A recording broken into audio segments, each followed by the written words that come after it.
नमस्कार। रोज की बात है, हम स्विच ऑन करते हैं, प्लग लगाते हैं, है ना? पर कभी सोचा है कि इन दीवारों के पीछे जो तारों का जाल है वो काम कैसे करता है? ये कोई जादू तो है नहीं, ये एक पूरी की पूरी भाषा है। और आज हम इसी भाषा को समझने वाले हैं। देखेंगे कि कैसे कागज पर बना एक छोटा सा नक्शा एक सेफ और रोशन घर की बुनियाद बन जाता है। तो चलिए शुरू करते हैं। तो पहला सवाल यही आता है कि भाई एक इलेक्ट्रिशियन उस नक्शे को देखता कैसे है, पढ़ता कैसे है, उसे कैसे पता चल जाता है कि कौन सा तार कहाँ जाना है? इसका जवाब ना कुछ खास निशानों और नियमों में छिपा हुआ है। यही सब मिलकर बनाते हैं बिजली की अपनी एक अलग भाषा।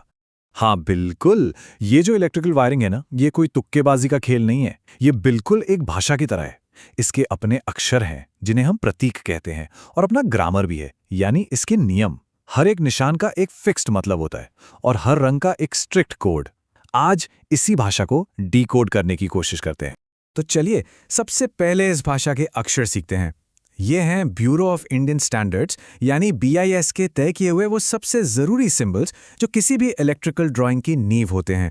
सबसे पहले ये देखिए, ये सबसे कॉमन निशान है, एक स्विच का। इसका काम एकदम सिंपल है। सर्किट को जोड़ो मतलब लाइट ऑन करो, या सर्किट को तोड़ो मतलब लाइट ऑफ कर दो। कह सकते हैं कि ये बिजली के फ्लो का एक गेट कीपर है। अच्छा, ये निशान है 3 पिन सॉकेट का। ये वही जगह है जहां हम अपने चार्जर, टीवी या किसी भी अप्लायंस को बिजली से कनेक्ट करते हैं। तो नक्शे पर जहां ये निशान दिख जाए, इसका मतलब है कि पावर पॉइंट ठीक वहीं पर लगेगा। अब ये वाला निशान, ये बहुत बहुत जरूरी है। ये है अर्थिंग का सिंबल। देखिए, अर्थिंग एक तरह का सेफ्टी शील्ड है, एक सुरक्षा कवच।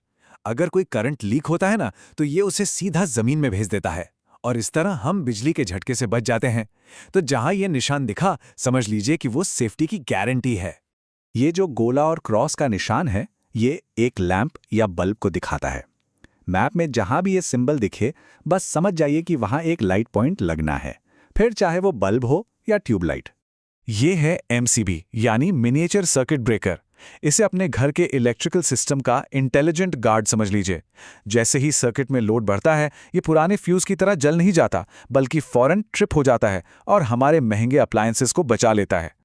और ये है ELCB, जो सेफ्टी को एक लेवल और ऊपर ले जाता है। जहां MCB मशीनों को बचाता है, वहीं ELCB सीधा सीधा इंसानों की जान बचाता है। ये मिली सेकेंड्स के अंदर छोटे से छोटे करंट लीकेज को भी पकड़ लेता है और तुरंत पावर सप्लाई बंद कर देता है, जिससे बिजली के झटके का रिस्क लगभग खत्म ही हो जाता है। तो हमने सिंबल्स यानी अक्षर तो सीख लिए। अब बारी आती है ग्रामर की, मतलब तारों के रंगों की। ये रंग बस देखने में अच्छे लगे इसलिए नहीं होते। ये एक बहुत ही सख्त कोड है जिसे फॉलो करना ही होता है। चलिए देखते हैं कि इसका क्या मतलब है। देखिए, इंडियन स्टैंडर्ड्स के हिसाब से फेज तार जिसमें असली करंट होता है, वो होगा लाल, पीला या फिर नीला। न्यूट्रल तार जो सर्किट को पूरा करता है, वो हमेशा काले रंग का ही होगा। और अर्थ का तार जो कि सेफ्टी के लिए है, वो हमेशा हरा या फिर हरे और पीले रंग का होगा। इन रंगों में जरा सी भी गड़बड़ बहुत खतरनाक हो सकती है। तो अब हम सिंबल्स और रंगों के बारे में जान गए हैं, तो चलिए इनका इस्तेमाल एक प्रैक्टिकल प्रॉब्लम को सॉल्व करने में करते हैं। सोचिए, एक ही लाइट को दो अलग अलग स्विच से कंट्रोल करना हो, तो ये कैसे होगा? इसे कहते हैं टू वे स्विच वायरिंग। जरा सोचिए, सीढ़ियों के नीचे से लाइट जलाई, ऊपर गए और फिर वहीं से लाइट बंद कर दी। कितना आसान हो गया। ये वायरिंग इसी काम के लिए बनाई गई है, ताकि अंधेरे में वापस नीचे उतरने की जरूरत ना पड़े। और ये लॉजिक सिर्फ सीढ़ियों तक ही नहीं है, लंबे लंबे गलियारों और सुरंगों में भी यही काम आता है। इससे भी एडवांस होता है इंटरमीडिएट स्विच, जिससे एक ही लाइट को 3 या उससे भी ज्यादा जगहों से कंट्रोल किया जा सकता है। और गोडाउन वायरिंग तो और भी स्मार्ट है। जैसे जैसे कोई आगे बढ़ता है, अगली लाइट जलती जाती है और पिछली वाली बंद होती जाती है। अच्छा, अब जब हम सर्किट की लॉजिक समझ गए हैं, तो सवाल ये उठता है कि इन तारों को दीवारों पर लगाया कैसे जाता है। इसके भी कई तरीके हैं और हर तरीके के अपने फायदे नुकसान होते हैं। यहाँ 2 मेन तरीकों में फर्क देखिए। एक तरफ है क्लीट वायरिंग। ये सबसे पुराना और सस्ता तरीका है, जो अक्सर टेम्पररी कामों के लिए यूज होता है। और दूसरी तरफ है कंड्यूट वायरिंग, जिसमें तार पाइप के अंदर से जाते हैं।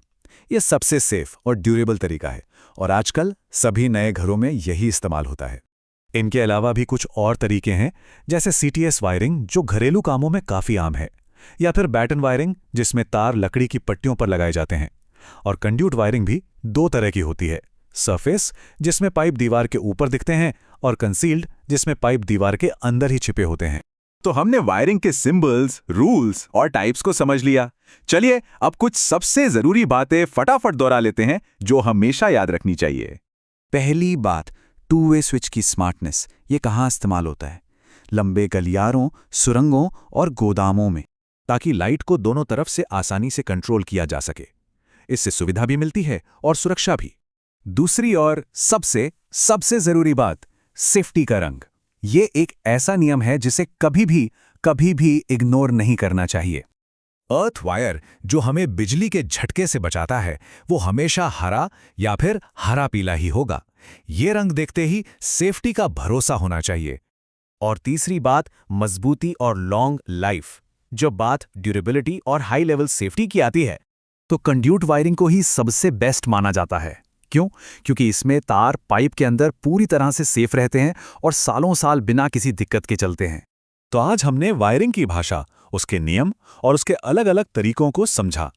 अब आखिर में एक सवाल सबके लिए, क्या हमें पता है कि हमारे अपने घर की दीवारों के पीछे कौन सी वायरिंग हमारी सुरक्षा कर रही है? क्योंकि ये जानकारी सिर्फ जानने के लिए नहीं, बल्कि सुरक्षित रहने के लिए है। सोचने के लिए एक जरूरी सवाल।